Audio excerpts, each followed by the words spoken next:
As I was saying, Justin Hammer, just a great villain.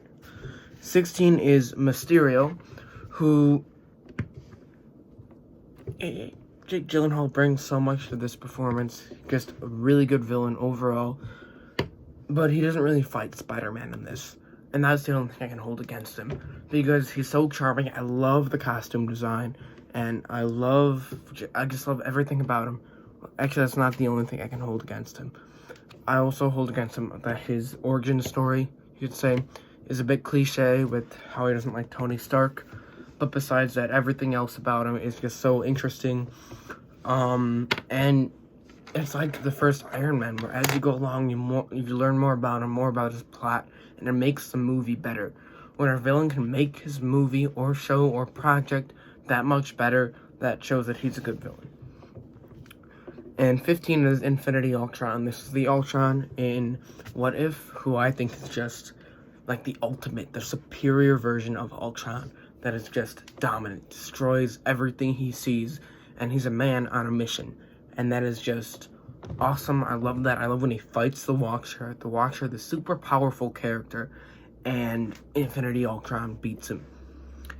The one thing that holds him back from being as good as the real Ultron, who you'll find later on this list, is that I don't think they wrapped up the 9th episode as good. I love the 9th episode, but I don't think they wrapped up his character as good as I wish they should have, with making him more of a physical threat. I feel like the fact that Captain Carter was able to go blow for blow with him is a bit unrealistic, since he literally split Thanos, the Mad Titan, in half.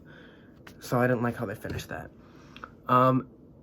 14 is Ronan the Accuser from Guardians of the Galaxy. Another villain that I like, not that many other people do. He's a one-note villain, as people say. He's just someone who wants to conquer, wants to destroy, and there's not that much else to him. But that's what makes him great, because we get to focus on the Guardians. The Guardians are what we focus on, and Ronan's is this in the back with this unstoppable force that we want to see defeated. There's nothing that we're rooting for him for. We're rooting for the Guardians to take him down, and sometimes that's what you want in a villain, and that's what makes him so effective in this movie, is that he's someone that you want to see destroyed. And when it happens, and Ronan reaches for the Power Stone, and Star-Lord grabs it instead, you're like, yeah, that's what you take. That's what you get. Take that. Really good. 13 is the Winter Soldier, Bucky from Captain America, the Winter Soldier. Just a great reveal. I unfortunately knew about that before the movie came out, because I think someone told me. Don't really remember, I was pretty young. But the main thing is the action in this. The action that they give, the fight scenes with the Winter Soldier is so good. And they make him this character that literally goes blow for blow with Captain America and beats him at times. At the end, he throws him out of this helicarrier, and that helicarrier fight scene at the end is just amazing. Top tier MCU, one of my favorite fight scenes. And he's just a great villain. 12 is Hela. A very good villain, but I've never understood how much people like her, because I don't find her to be very sympathetic. Like, as I've said before, a villain doesn't always have to be sympathetic. Like Ronan, he's not sympathetic, but he's still a very good villain. Just like Hela. Hela, I feel like, is a lot like Ronan, but she's given more to do. Kate Blanchett has more room to, not always crack jokes, but be more charming. Give off more of her charisma, because Kate Blanchett is a better actor than Lee Pace. No offense to Lee Pace, but Kate Blanchett is just one of the best. And she gives so much of this performance, and so much, she gives, because she's, Oscar-worthy in all of her performances. When you have an Oscar-worthy actress in the MCU, she's gonna give everything she has, while still giving an Oscar-worthy performance. And then it elevates the character. Good performances elevate the character, good characters elevate the movie. 11 is Vulture, another character who I like a lot, but I've never understood the amount of praise he gets, just like Hela.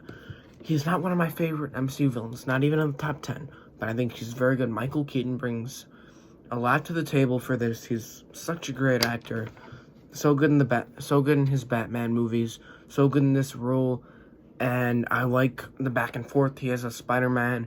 He's just he can actually be scary at times. He does some stuff, like he kills a man, and he didn't do it on purpose, but he's just like, whatever. It's almost like he's accepted that because of what he's doing to help his family, because of like the stuff he's done, he's already a bad person. So any more stuff he does, like killing Spider-Man, that's just adding on to the list. And he doesn't really care about that as much. And that is another thing that makes him a great villain. Now, kicking off top 10 is Alexander Pierce, played by Robert Redford from Captain America: The Winter Soldier.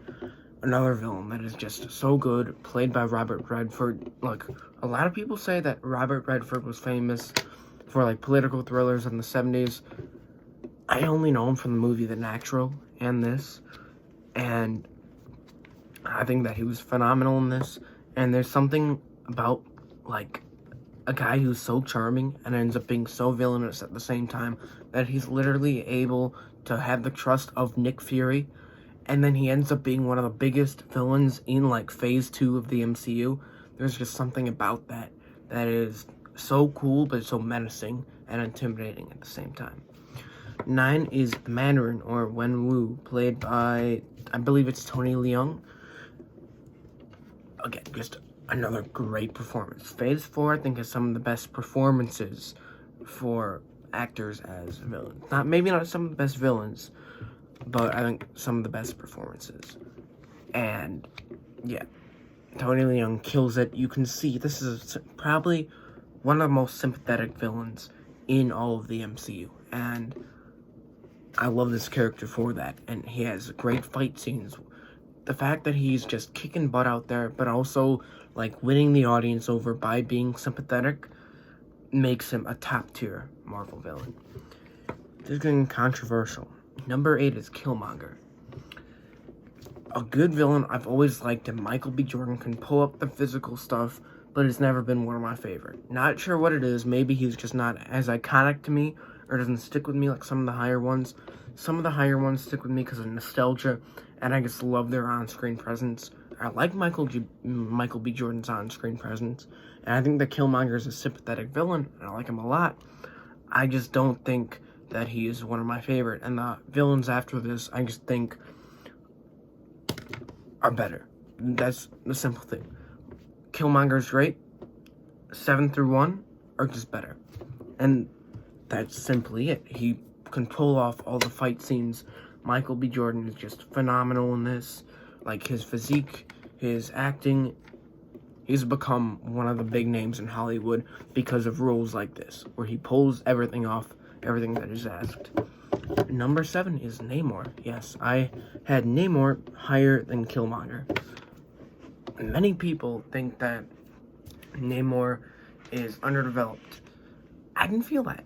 Some of the criticisms that people have with Wakanda Forever, I didn't really agree with, so I really liked Namor in this. I thought that he was very sympathetic, and my gosh, was he, like, kicking butt throughout the whole movie. He's just, like, unfazed by what everybody else is doing to him, and Baku jumps at him, hits him in the head, and Namor just turns around and punches him 50 feet back.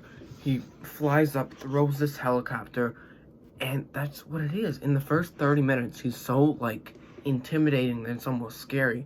There's scenes in this at the beginning where I was on the edge of my seat, because I was like, wow, like, Gore the God Butcher, a scary villain, but because of the movie he was in, he wasn't, like, super intimidating because it was Taika Waititi being goofy. Ryan Coogler understands that it has to be sometimes intense.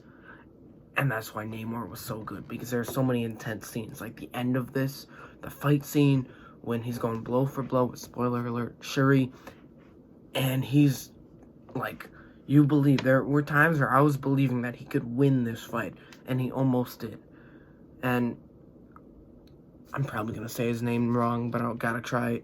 Technique Herrera, I know I butchered that, does a really good job. There's one aspect to his performance, one scene, one individual scene that I didn't think he was great.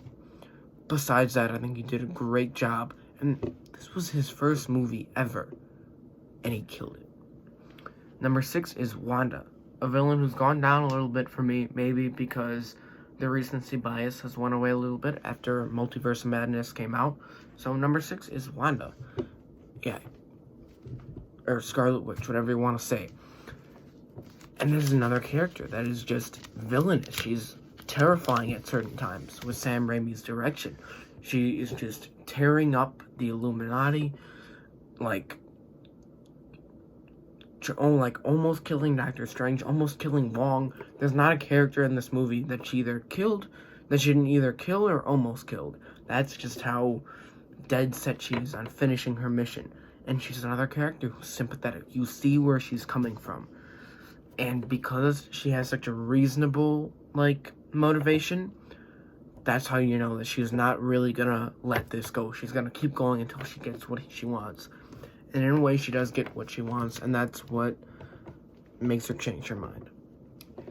And hot take, but I hope she did die, because that closes out her character arc well. I know she's a great character, but sometimes great characters should have equally great ends. 5 is Ultron. James Spader's Ultron. Actually, I think he might have voiced both, but this is one from Age of Ultron. Maybe it's because I saw this film. It was like my introduction to the MCU, so I saw it when it came out in 2015, that May, and I loved it. It was my favorite film of all time. Not anymore, probably still top 10. It's one of my favorite comic book movies ever. One of my favorite superhero movies, just one of my favorite movies. And Ultron is this villain who just doesn't go down. He keeps coming back in more and more, more and more intimidating forms of himself, more powerful. And finally, after all the Avengers wear him down, Vision finally kills him. And he's this villain that has a little bit of logic to what he's saying, where the problem with humanity and peace is humans. So what does he do? He tries to eliminate all humans. Obviously, that's not a rational solution, but it does make sense if you only focus on the logic. And he's a great villain. Number 4 is Zemo. Didn't love his treatment in Falcon and the Winter Soldier, but Daniel Brühl still carried that show for me. And he was amazing in Civil War. Someone who, again, he does shoot a gun sometimes, but he could not beat Captain America in a fight. He couldn't beat Sam Wilson in a fight. Let's be honest. But it's just his brain, his huge brain that does all these things. He has the Avengers fight each other. He has Tony Stark, Iron Man, and Captain America go head-to-head and fight in Civil War. He does that. That is him. He is the mastermind behind the conflict of that movie. And thank you, Zemo, because that movie was awesome. If Zemo wasn't there, none of that conflict would have happened. He started all of that, and it's amazing that one man could have done all of that. 3rd is Green Goblin, played by Willem Dafoe. And wow, this is only based off No Way Home, and he had another amazing performance. Just wow, blew me away. I keep saying that some of these villains are terrifying at times, and that is Willem Dafoe. His performance is so creepy. How he switches from being nice Norman Osborn to evil Green Goblin. How his voice switches just like that. It's like a flick of a switch. Just amazing, and elevates this movie even more. That final fight with Spider-Man, where he's going blow for blow, because Green Goblin is someone who could also go blow for blow with the main hero, and that's awesome to see. 2nd place is Loki. Just wow, the journey that this character has went on. Both variants, they both count in here, even though the variant from, when I say both variants, I mean Loki, Tom Hiddleston from the Loki show, and Loki, Tom Hiddleston from Earth 616. Again, just wow. Just wow. The journey that this character's went on, how he went from being this almost disowned child, at least he felt that way, to slowly growing, loving his brother, loving his family, and there's always been a little bit of humanity in him that Tom Hiddleston has brought to the forefront, and that is as humanity starts coming out more and more as the MCU progresses, and then in Infinity War when he makes the ultimate sacrifice trying to kill Thanos, which he doesn't really come close to doing, but the fact that he gave his own life to save his brother is an amazing character arc, one of my favorites. Number 1 is Thanos. Is it even a question? My gosh, is this character amazing. One of my top 5 characters in all of the MCU, just because of Infinity War, is Thanos the movie. That's what it really is.